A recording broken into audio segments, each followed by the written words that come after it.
Tirada na puta karon mga kaangkol, nagbuhat na po ko diri mga kaangkol para sa kananan nila kay lisod naman kayo god kung isulod-sulod pa nimo katong kinabutangan ako karon mga kaangkol magpanday ko diri kanang kananan lang ko nila para iulo lang mo gawas kay kung didto man gud ipaagin mo sa net mga kaangkol magdasok sila mapuno kag kambras mong kamot mainin diri kay dali ra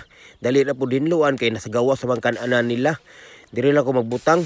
nakakita man kog PVC diri wa pa nagamit may nalang ni mapuslan ako.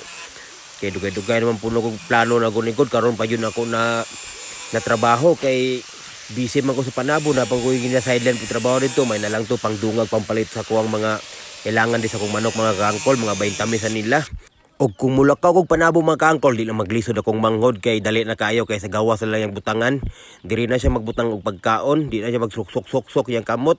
dito sa pikas kailangan pito mga kaangkol kay lisod man to di man to basta-basta maguba dayon god og diri lang tama na akong video mga kaangkol daghang salamat happy farming.